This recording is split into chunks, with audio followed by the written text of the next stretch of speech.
Hi, everybody. Welcome to Drag Racing's Golden Era. It's now my great pleasure to welcome Wayne King, the Peregrine, to Drag Racing's Golden Era. Hi, Wayne. How you doing? I'm good, Randy. How are you?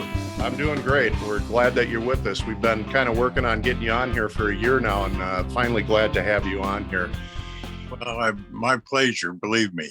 Well, like with all these interviews that we do, everyone knows that the first question we always ask is, where did your love of drag racing start? How far back does this go for you? When did it all start for you? The drag racing started when my father and mother took me to Bonneville in about 55 or 56. My dad was quite a worldly guy, and he knew Everett has Task. What the hell is his last name?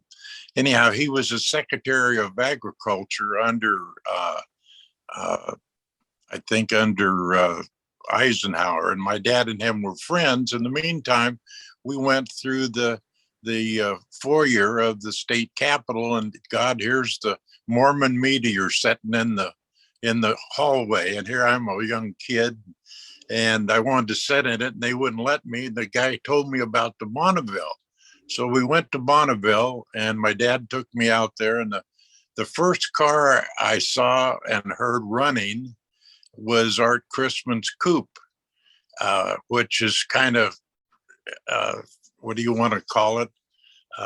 Deja vu or whatever the fancy words are. When I was an honoree in 2011, as I walked in the hotel, here's this coupe sitting in the hotel. Same look, just the same, brown and the whole deal. And then I saw some of the cars at Bonneville, where it's Hashem and Crosley and Waters and all those guys. Well, they're from Bakersfield, so that's where I got started. I first, it's like Rick Sturt says, where'd you first start drag racing? Down Chester Avenue, the main street in Bakersfield. That's where everybody did it. But I got very fortunate to know Roger and James and, Hashem, and raced with all of them. And I really feel privileged that I grew up in Bakersfield and knew those guys. The rain for rent over the Ridge Route Terrors. That's who you're talking about, Coburn and Miller and Roger. Yeah, those guys, legendary status, and I can only imagine that hanging around with those guys, it certainly didn't help it certainly didn't hurt your drag racing career hanging around with a group like that. Well, no, and Roger was such a basic guy. He did everything reasoning it out. And when the computers come out, it kind of threw him a curve. He says, those computers will lie to you. And it's too bad that they kind of run out of money and everything, because I think they had it figured out there way before anybody, Roger run 2 fuel pumps before anybody ever even thought about it. And well, how'd you do that? Roger says, I just braced me some fittings together. Those, the famous picture of those guys sitting in their shop and just how basic that thing looked and how cool that picture is. I spent many hours in that garage, and you look around on the wall, and there's a Chevy head gaskets and 392 head gaskets, and everything was still there. When the museum in Bakersfield, we thought we had it really going good.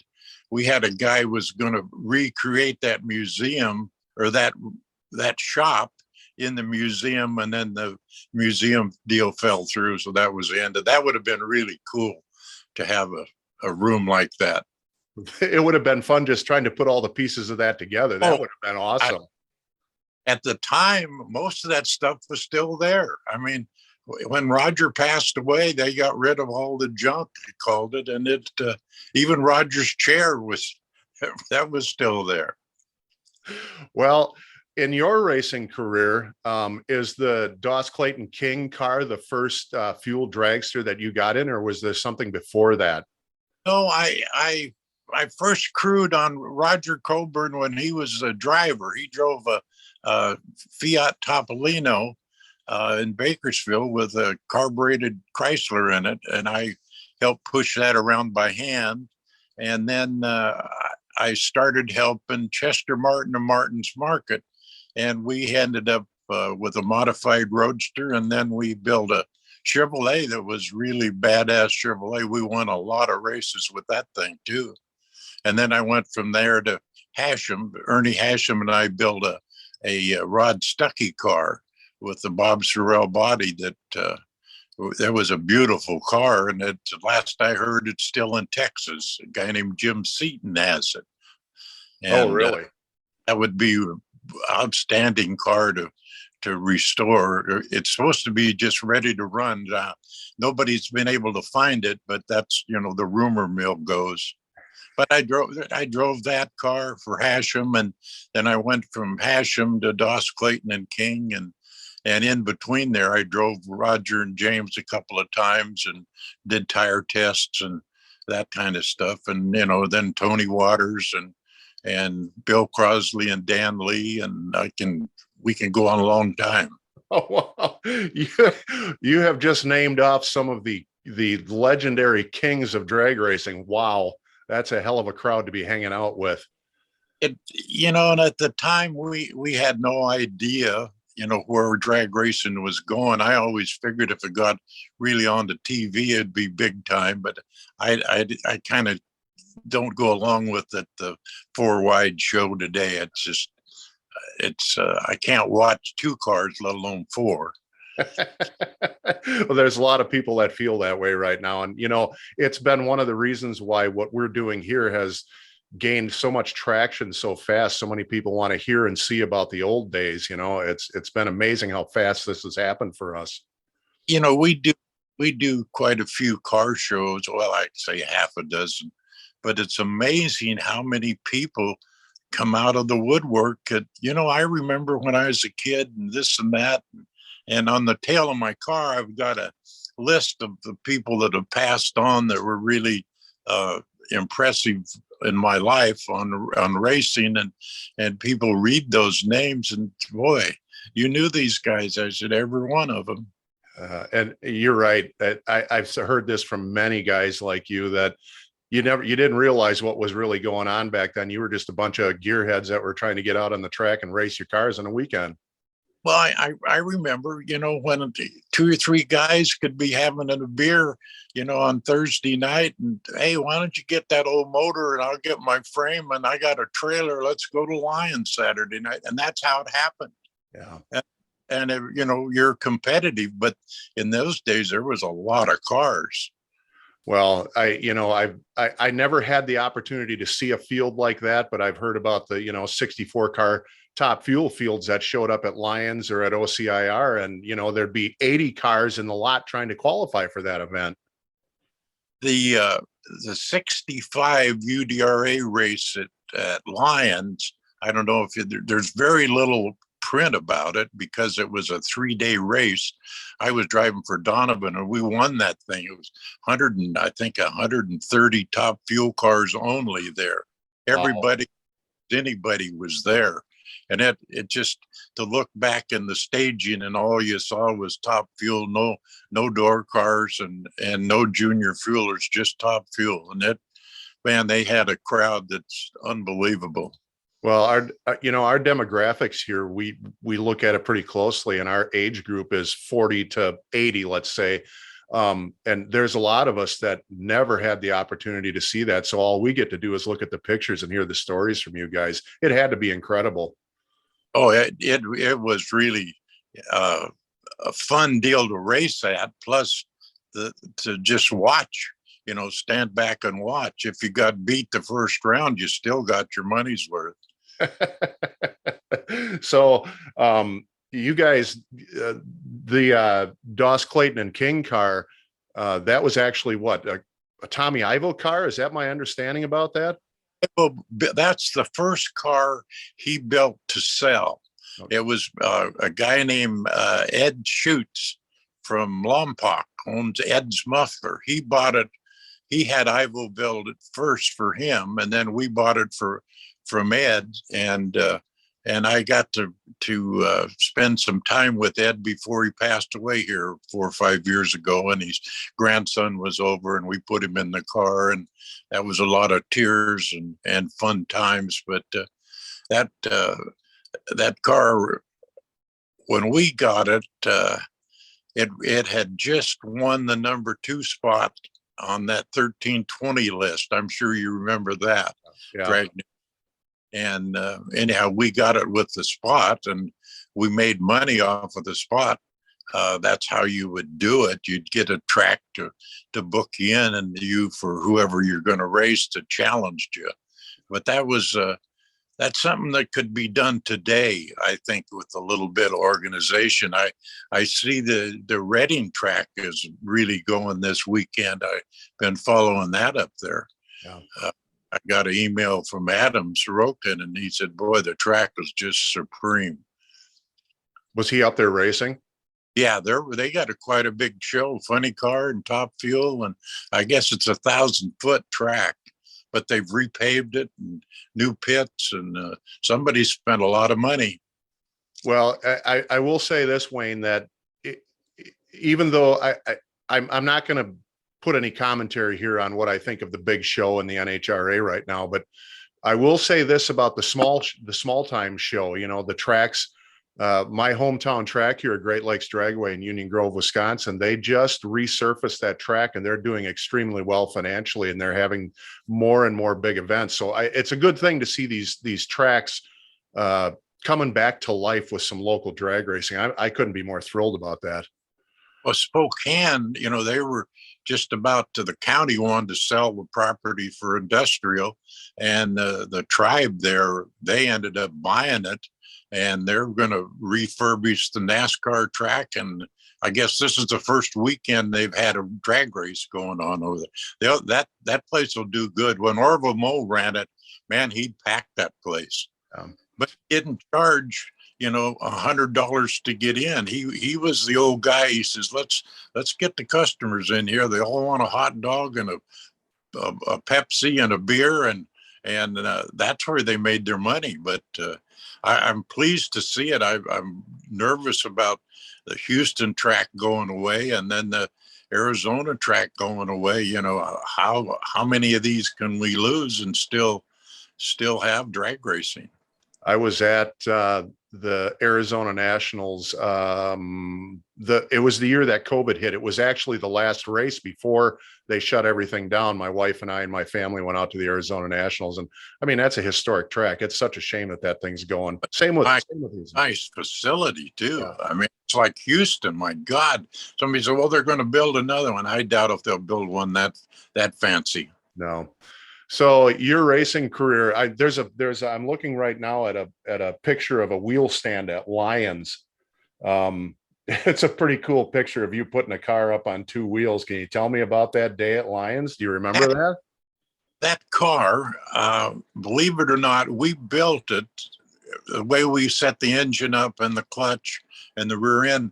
We wanted to pick the front end up to get the weight transfer. And it ran just about every run with the front end about 1.5 feet off the ground, which was really fun to drive. Every once in a while, it'd go a little too high. And I've got a story on the duct tape famous deals there. We did a big wheel stand with it and bent the frame, and we got the blower pulley and all that. And we come back and got bumper jacks and chains and straightened her back out and put a 2x4 in the frame and duct taped it in and won the race that night. They wouldn't let you even on the track today. That's, I love stories like that. We did a big interview with Carl Olson, and he talked about that last race at Lions where they broke their wing strut and had to use baling wire to wire that thing back together just to make the final round. It wouldn't happen today. You're right. Well, that Mike Cool, he was no dummy. He'd figure out how to race a railroad spike if he had to. That's good. So you did have a big wheel stand in that car, and you guys eventually ended up lengthening that car, didn't you? Yeah, when we first got it was 120, and right now it's 140. I still got the car, and it's sitting in a buddy's front room right now. We've got the Pancho Gonzalez car in my shop now, finishing that up. And I did see pictures of you guys putting the poncho car back together. That's going to be quite the cool deal when it's done. oh, it really is. The guys, the Gonzalez family, that the foundation is footing the bill on it. And boy, they don't want anything missed. They want it all exactly. We've even got a 58 Stuart Warner oil pressure gauge for it.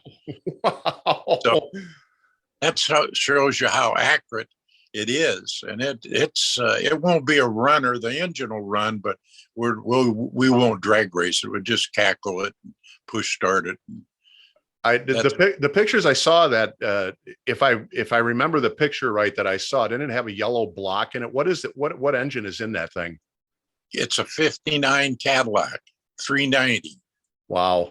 Got to try to find parts for that baby. I can't even imagine finding an oil pressure gauge, let alone that. We've been fortunate. Tom Cirillo found a brand new magneto that had never been used.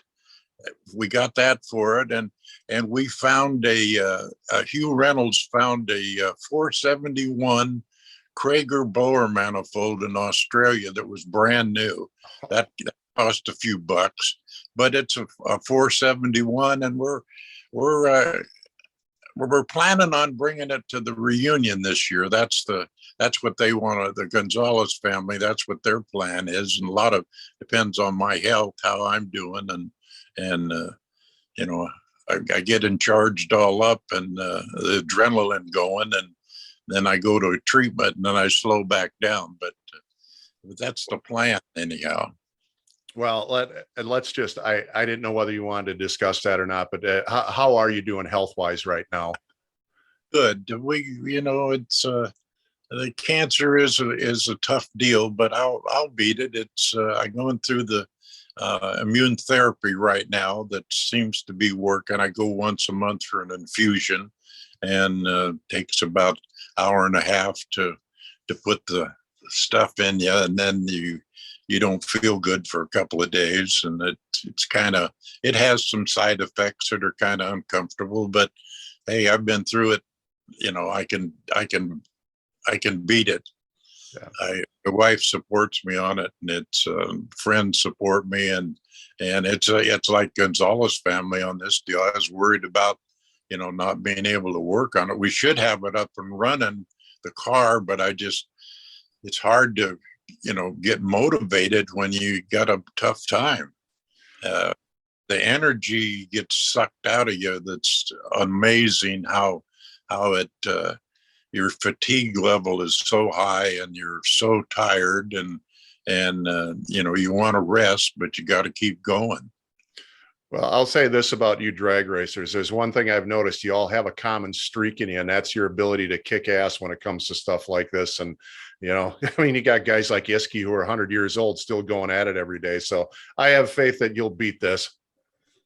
Well, that's the plan, Randy. It's we'll see here. They're going to scan me, do a PET scan in October just before the reunion, and that'll kind of tell where it's at and if they're getting it or what.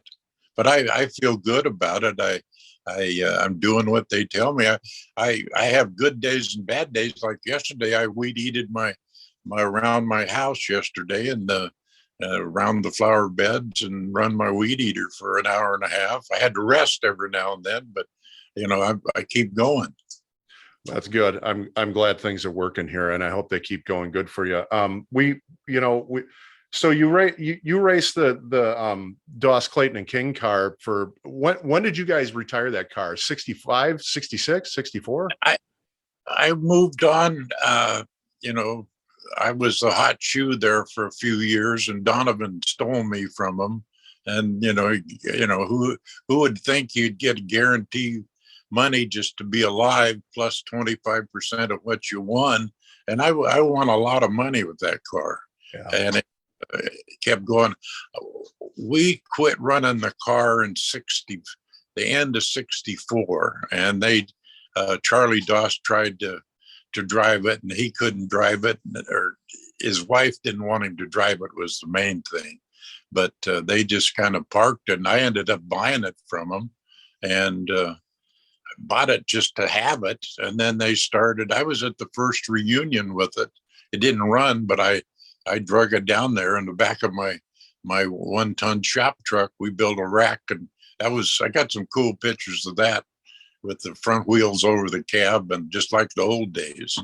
But it's Gary Gwynn Construction. You know, he was Tony Waters' partner. Yeah. They done tremendous financial with me to get it restored, and Jim Hume redid the body, and it's probably a little better shape than when we raced it, which I would never race it again, but it really looks nice. I'm sure you've seen some pictures of it, and we do a lot of the cackles with it, and people like it. So what you're saying then is that's the original frame still with that car. We even have the same grind Howard cam in it. Wow. And it's the only thing different. It's the pistons are a little less compression, and we're running a lot more night. We only ran 40% back in those days, and now we're running 80 to 85%. Okay. You know, visual and the feeling and all that. Okay, so when we talked yesterday, you said that you stepped out of drag racing in 1974 or 77. So, I mean, this is only 64 when you step out of the Doss, Clayton, and King car. So you went racing for Donovan. Then what? What happens then? I drove for Donovan till he quit. He got, the racers didn't like racing the factory car, which, you know, we had parts that you couldn't buy. And we had a advantage for sure. And then, you know, Donovan was a Hydrazine guy, and we always had lots of horsepower, and the car ran good and broke very little. And I drove for Tony Waters after that, and Bill Crosley and Dan Lee, and a number of other cars. Penner and Beach, a car out of Fresno. It was a Woody car. I was kind of a hired gun guy. And then I built a funny car, and I set it on fire with me inside of it.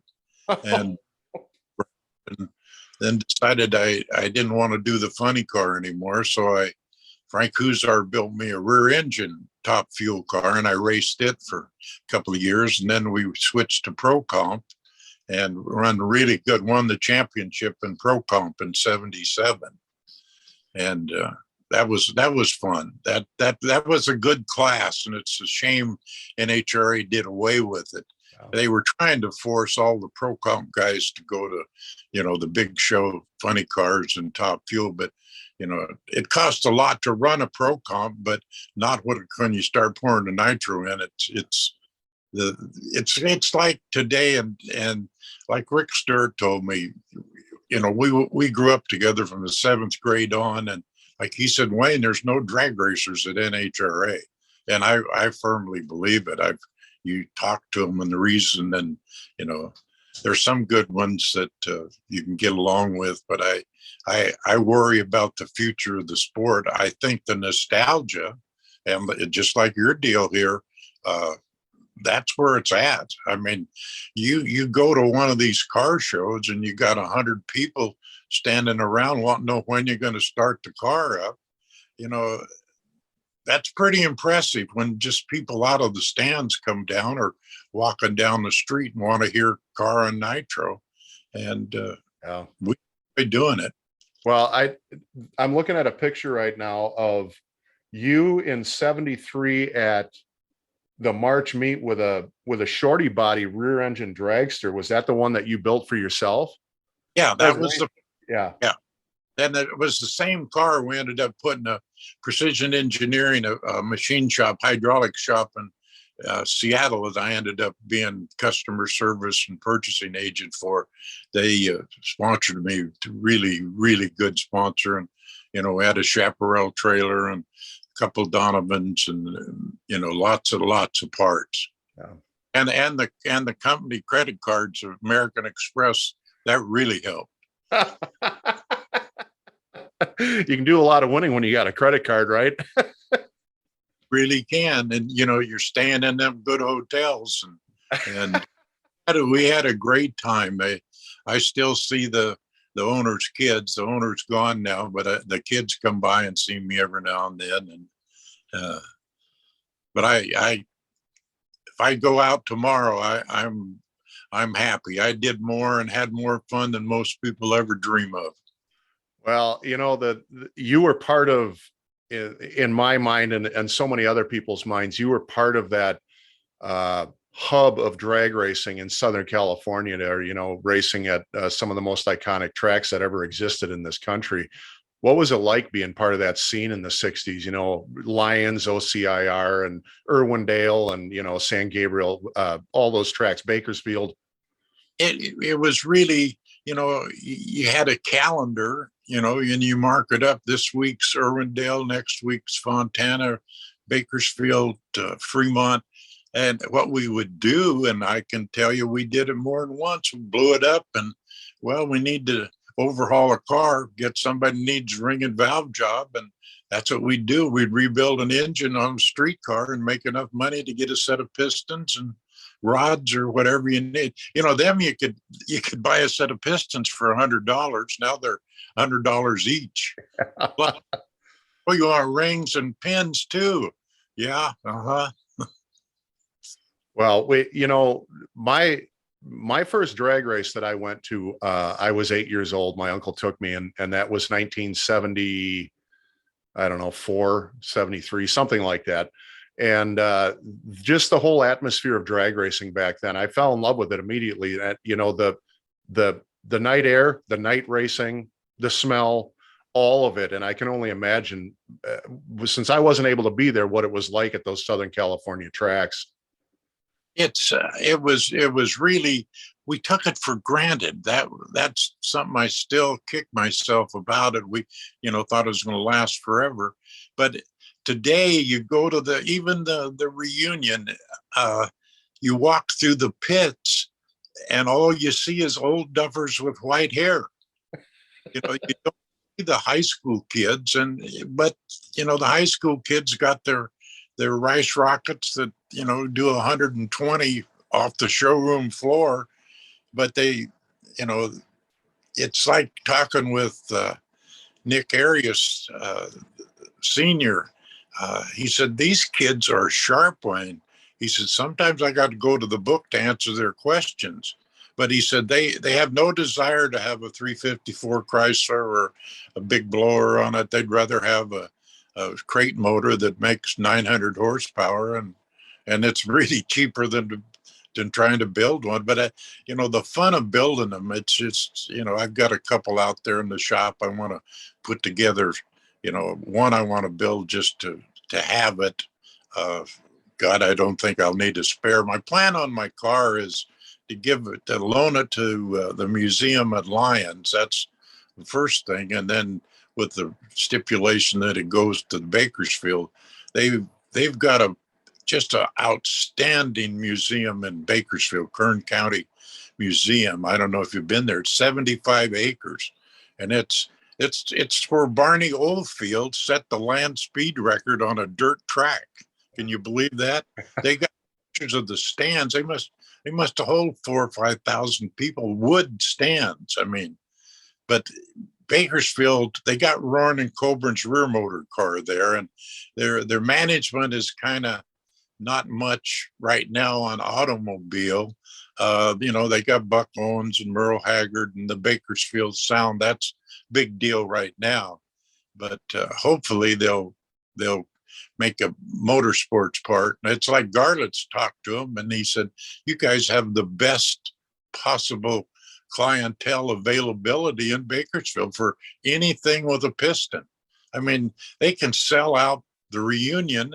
They can sell out the dirt track at the quarter-mile track. They can sell out the boat drags. I mean, now they've got a big NASCAR track, and they can sell them all out the same weekend. So there's people that'll still go.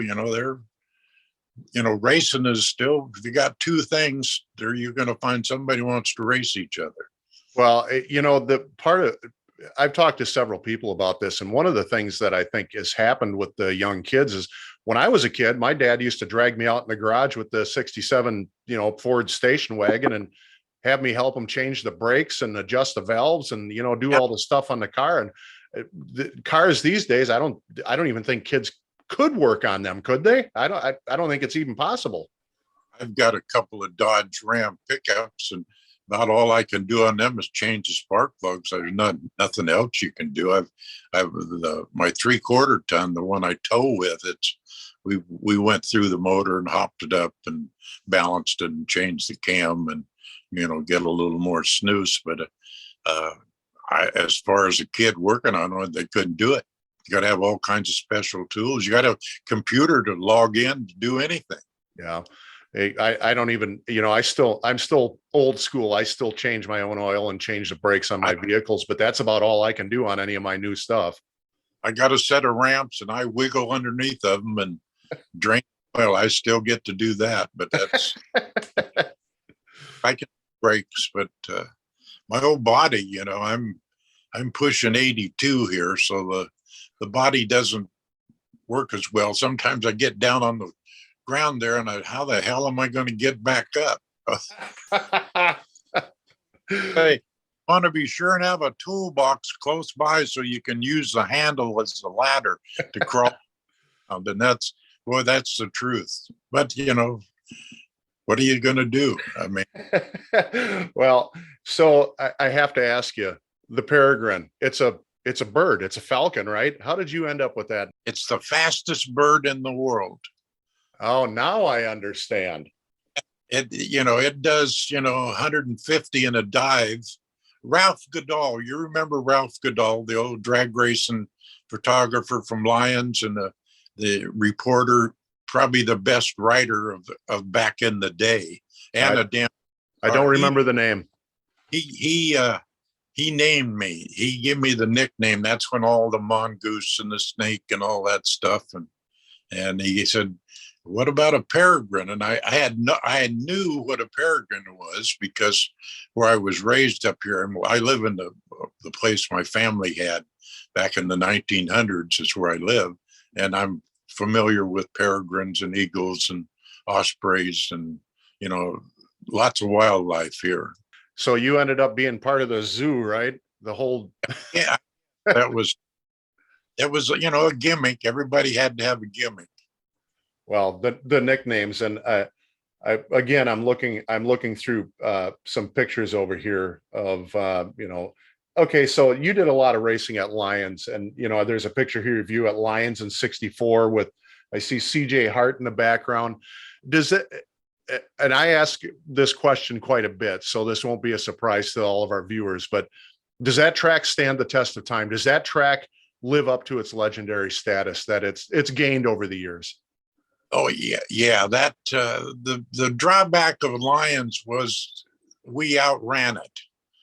A really hard time getting it stopped. Worse than Pomona. Pomona's still short. Oh yeah, It was short back when we were running 220. You lose your shoots at 220. You had a handful getting them stopped. But Lions that was a strange place. At night, the lighting was not that good at night, especially in the shutoff area. And then when the fog would move in, it was hell. You'd go down through there and to go through the mile-an-hour lights, and there was a red light on an old pump down way past the finish line, and that's where you kind of aimed at to get it slowed down. wow. Was Go ahead. traction really good. CJ was really into the preparing the track, before anybody. He figured it out. You got to clean it up more than just floor dry and not to the point of today's. I don't feel that you need the finish line as good as the starting line, but they seem to want to do that. And that's Well, you say that about Pomona.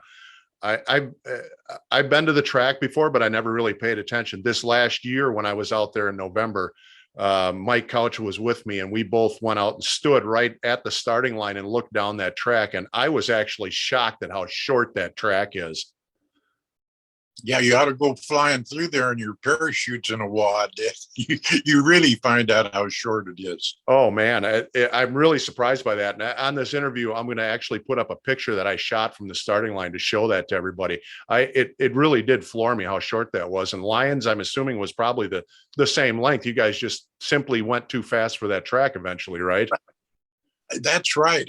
But on the other hand, Santa Maria was short. Bakersfield had plenty of shut off area. They still got the finger there that a lot of people think that was put in for the drag strip. That was put in so they could get the P-38s off the ground in the hot weather. I bet you didn't know that. I did not know that. That's what it was. It kind of dropped down, give them a little boost to get some air under the wings. That's a true story. Chester Martin had Martin's Market. He was a P-38 mechanic, and he told me quite a bit of it. And then while we're on that subject, Gary Gwynn's dad, Irv Gwynn, ran a bulldozer when they built that track. It was not always Formosa. Formosa Field is about 5 miles north or 4 miles north of where they say it is. It was Pozo Field is what Formosa is really ran on. You see the Minter Field has an excellent museum there. That's where they built the atomic bomb, and a whole bunch of stuff was built there. But they have all the charts, and really interesting to see if you like old time history of what's really there. I'm gonna look into that because I did not know any of that. And the P-38, for any of you people, I'm a plane fanatic too, on top of a racing fanatic. So the P-38, one of the coolest twin engine planes that was ever built during World War II. That was a neat plane. We had a dragster. We put a Allison in 17 cubic inches and break everything we put hooking into it. I would have loved to have heard that thing started up. Oh my God. We bought this championship rear end. Boy, it's going to solve all the problems of the rear ends. And we let the clutch out on it, and the whole back of the rear end fell off. Broke everything. But that car is still around. It's in LA somewhere down there now. It's funny you would say that. I just posted a picture that I came across of Big Al, the fiberglass bodied, I think it was a Model A possibly, that they put a V12 Allison in. I just came across that picture. I'd never seen that before. Tex Collins had it for a while. He's the guy that had the Cal T fiberglass replicas. In fact, he ended up he got machine gunned on his front porch with that car sitting beside him. Oh. He got hanging around the wrong people. Wow, what you won't learn in drag racing. Yeah. So okay, here's a question. You've got some knowledge here. How many people tried that whole V12 Allison, or I don't know if they tried Merlin engines too or what, but how many people tried that? Well, I think there was more than what that come to surface. The P-38 had a counter rotating engines in them. And you're going to laugh at this. We put the wrong rotation in that dragster when we first built it, and we pushed that thing all over Formosa trying to get it started. This old guy comes up and he says, "Oh, you got the wrong rotation. What are you trying to do here?" We switched engines and started right up, but we bought those engines for $100 a piece. And that's what I had heard, that war surplus V12 Allisons you could pick up for next to nothing. Yeah, but the problem is they didn't tell you how to get the Cosmoline off. Boy, I can smell that. And God, what a job. We finally ended up gasoline worked better than anything. Speaking of fuels, you said that Donovan liked hydrazine. I never knew that. Boy, I do too. Okay, so there's been a lot of myth and a lot of urban legend about hydrazine. And tell me about hydrazine. What do you know about it? What I know about it, most of what you read's bullshit. Yeah. Put it bluntly. It likes the green flames is hydrazine. No, the green flames is your head gaskets burning up. The hydrazine makes a white flame. You'd start the motor up, and then add hydrazine into it. And then when you were done, you dumped it out. I'll tell you a little story there. I had an old police car as a push car. I got some trading some deal. I don't remember for sure. Had a 413 Chrysler and a 4-door, and the back of the trunk had that mohair upholstery. You remember that? And Donovan was mixing fuel, and all of a sudden I see him and he's jerking stuff out of the trunk. And I said, "What's the matter?" And he says, "The trunk's on fire." He spilled some of it on the upholstery and it set on fire. It very, very dangerous stuff. But talk about, I remember the first time he put it in, I was sitting there, and his cars always sounded really good. But I can still remember sitting there in that thing, and they poured in a gallon jug, pour it in, and the dirt at Lyons would jump up and down from the noise. And you can imagine that, letting some kid drive a car with that, and how much fun that was. But you had to get rid of it. When you got done with it, you didn't leave it in the tank for next week. You drained it out. We drain it every run and dump it, and mix new every pass. So okay, was that on top of nitro, or what was it with methanol? You'd run 98% and then put hydrazine in, 2% hydrazine, and it started pretty good. It really ran good. I've got a letter that Leonard Van Leuven sent me. In fact, I keep telling Garlitz I got to send it to him, about when they ran hydrazine, how they ran it, the 2% and 98%. And Van Leuven, he messed with it a little bit too. And Tony Waters messed with it. He was a master of fuels too. He liked different types of go fast juice, he'd call it. So here's a technical question. If you know the answer to this, nitromethane creates its own oxygen, which is what really gives it the boost. What does hydrazine do for you? Makes it 10 times. Oh, really? You cannot, Randy, believe how much horsepower in it. It's the same, nitro loves a load. Yeah. By that I mean a load against the engine. That's why you run a lot of nitro and hope you can get it hooked up. But hydrazine is the same deal. It really makes a boy. There's Don Pareto told me he knows where you can get hydrazine. I said, I don't want to know. Well, Don, I did a big long interview with Don. We did a 3-part segment with him, and he had some stories about hydrazine too, about getting it out of the tank and just how dangerous that stuff really was. So that's cool history. You're right. There's just way too much bullshit surrounding hydrazine and what people have to say about it. Get from the stands, the green flames mean hydrazine. No, and I get a kick out. I always like to challenge these guys that are experts. I said, "Well, how much did you run?" "Well, not much." I said, "Well, what percentage?" "Well, just a little." "Well, with that hydrazine, you better damn sure know what you're going to run, or you're going to have a piece of scrap iron in your car is what you're going to end up with. So the car has been restored, the Doss, Clayton, and King car, and you've been taking it to California Hot Rod Reunion and other events. Are you guys planning on heading over to the Hot Rod Reunion this year too with it?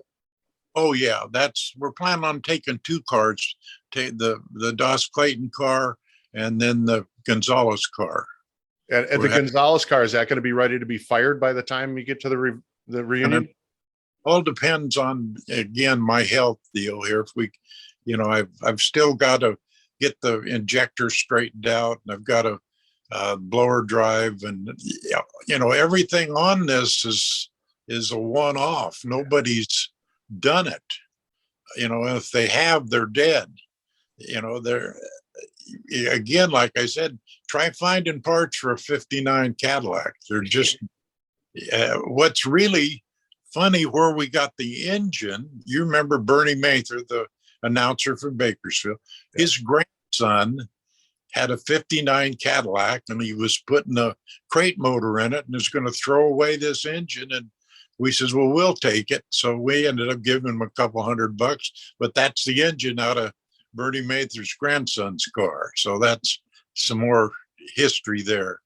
Oh, wow.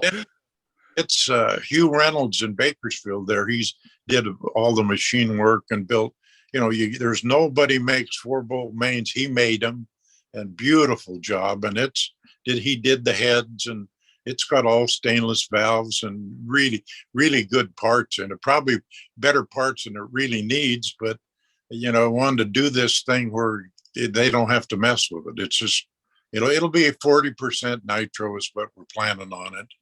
And, make noise and look pretty, I guess. That's Well, my understanding is that you're a hell of a machinist too. You've done a lot of machine work in your own time.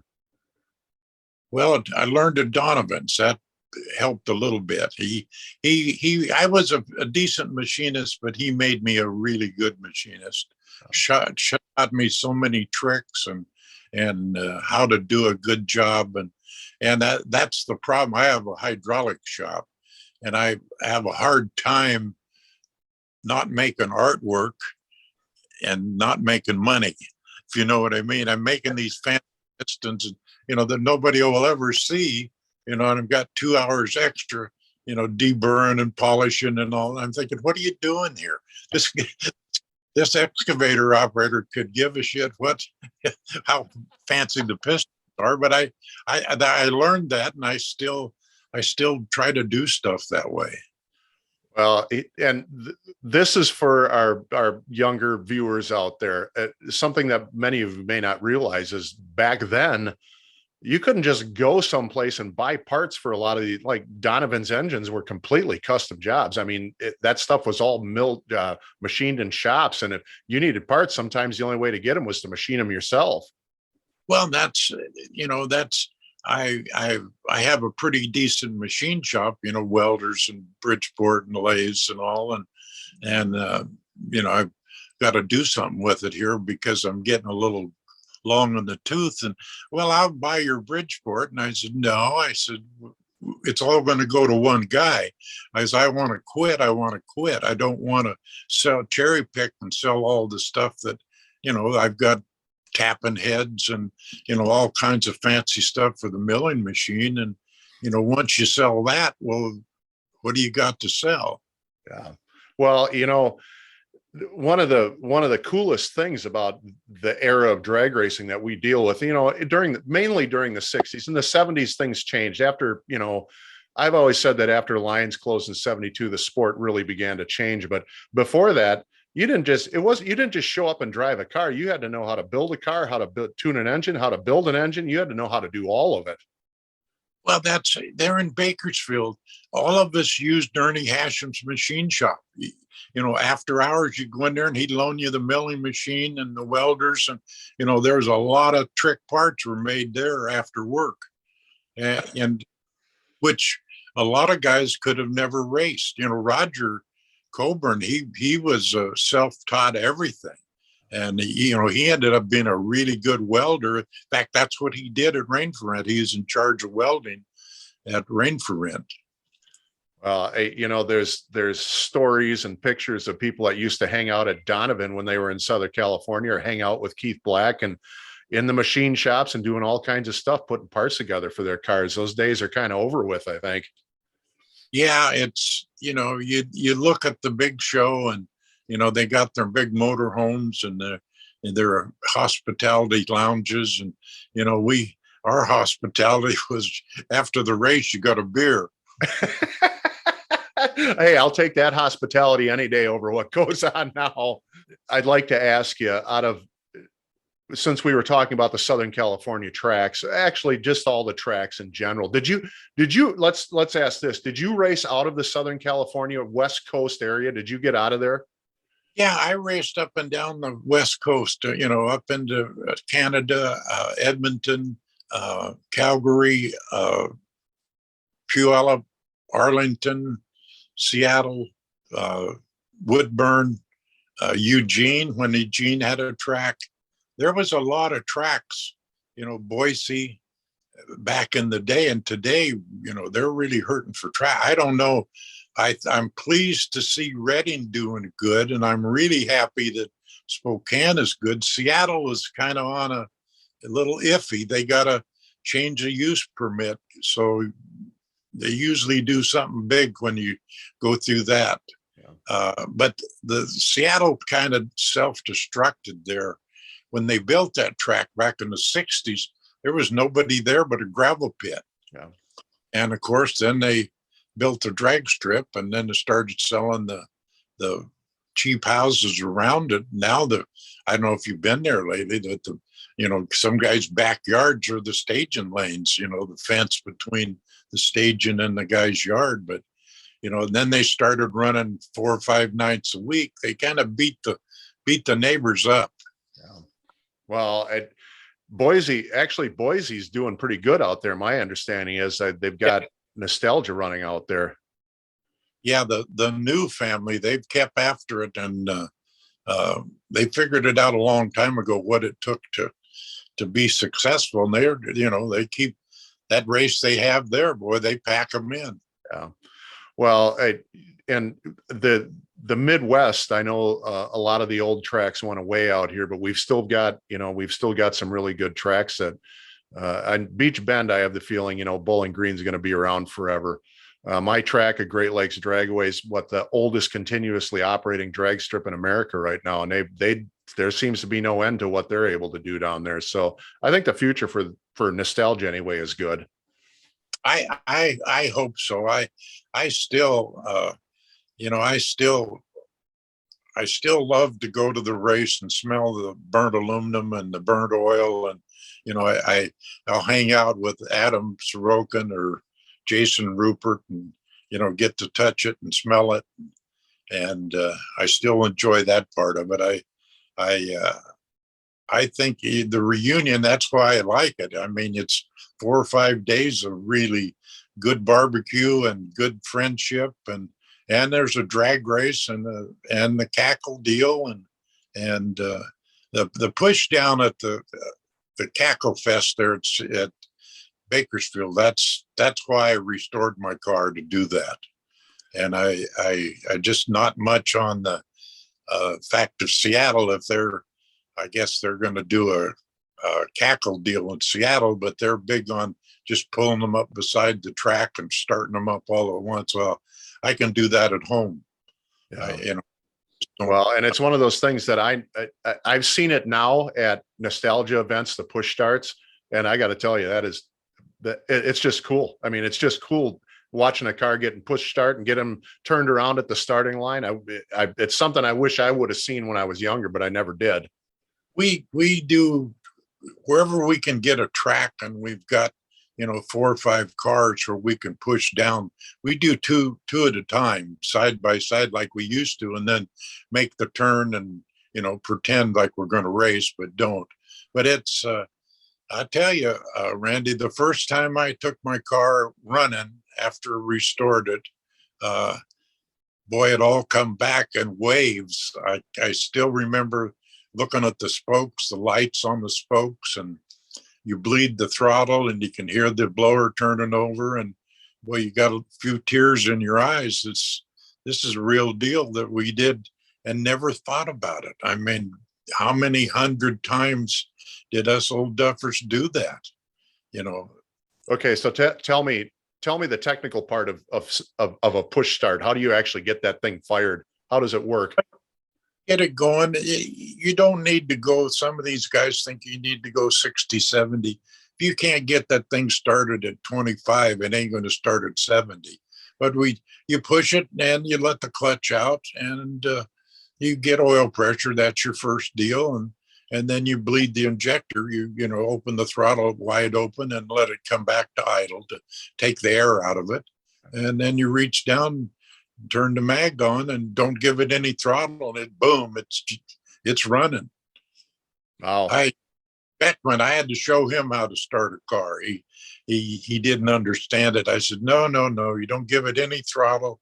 it'll start itself. And all he was worried about, you don't have enough clutch in it. And I said, just shut up and drive it. I watched Jack Beckman do a push start out at the Nitro Revival last year in the Chisler car, and he did a good job. When he was coming down, he was about halfway down the track coming toward the starting line to get turned around.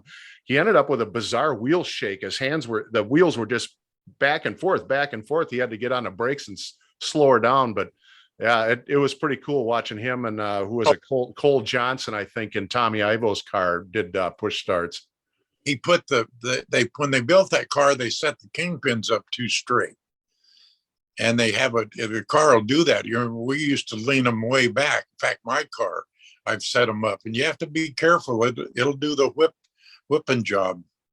Yeah, he got it going pretty good, but he got it back under control. But that was, watching that was pretty cool with Ivo's car and the Chisler doing the turnaround at the starting line, and they let him have it too. I mean, they did half track runs with those smoking the tires all the way down the track. It was a pretty cool deal. Well, I have some drawbacks. I've noticed we've got a lot of people building or buying cackle cars that have never, changed the spark plug in them, and they're starting them up and wanting to do burnouts and half pass. And I just, you guys ought to slow down here and back up and do baby steps and learn how to do it. Well, there's one guy, and I won't mention his name. He says, well, it can't be too hard. And I said, it's a hell of a lot harder than what you think. And I hadn't drove a push car for a long time.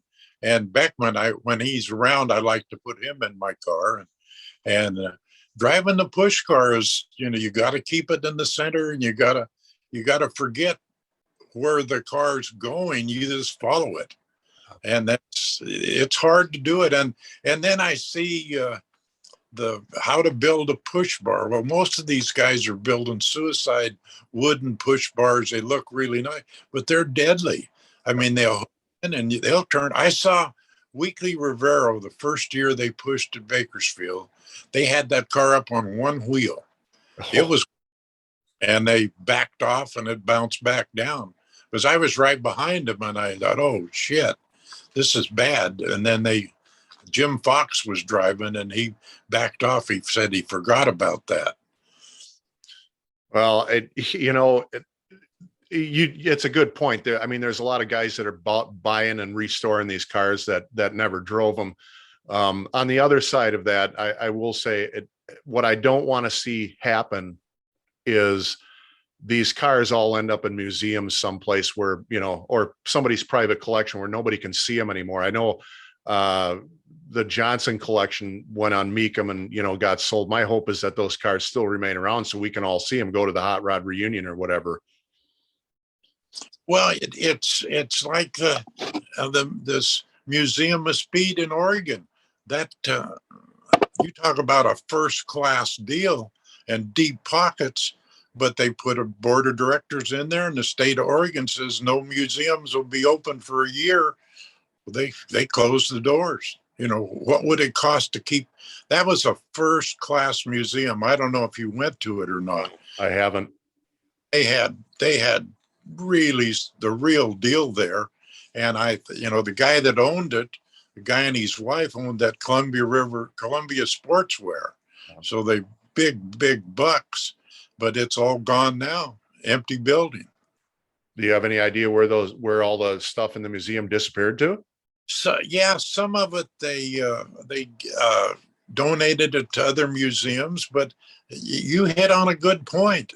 How many museums are there? Yeah. How many cars? But on the other hand, how many real cars are out there? Yeah. There's a lot of wannabes. Like I remember we were looking at a guy's car and he restored it and it built this car from nothing as a tribute car. And I was standing there and I asked Pareto, I said, well, what do you think? And he says, well, the only thing that's accurate is the spelling of Donovan Engineering. They upgrade. And I think that hurts the sport. No, make it like we ran them. I get onto these guys, the that recreate and going to build it exact with a few modifications. Well, no, run the old rockers like we ran Donovan rockers. Don't buy the $4,000 setup and put spacers in it. Everybody knows that you got the wrong deal. Well, one car that comes to mind right off the top of my head is the Peregrine coupe. I talked to Larry Sutton. He's like, that car never looked that good when it was running back in the day. No, it didn't. No, that Foster did a excellent job on that car. That really nice car.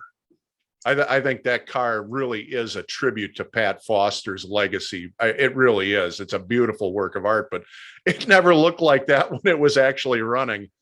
You know, we have always been friends, Foster and I, but then he moved to Idaho and we became really good friends. He went on a few trips with me, 2 or 3 days up into Canada car shows. And he really different guy when you get him away from the shop and the cars and the people. And we had some really good conversations. And boy, now he's got some stories, or had some stories, that it's a shame somebody didn't get all that down.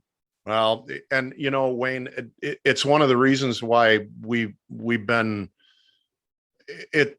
Quite frankly, it's the reason why we continue to push forward as fast as we can with all these interviews, is because I know the clock is ticking and there's so many guys that are gone already that we're never going to hear these stories. Pat Foster, I mean, but honestly, Pat Foster, you want to talk about the rear engine dragster? He's one of the first. I mean, you know, Garlitz always gets credited with it, but Pat Foster driving that Woody Gilmore car, wow, he almost killed himself in it. Yeah, like he said, he could drive them upside down or right. And he did drive him upside down at times. That guy was something else.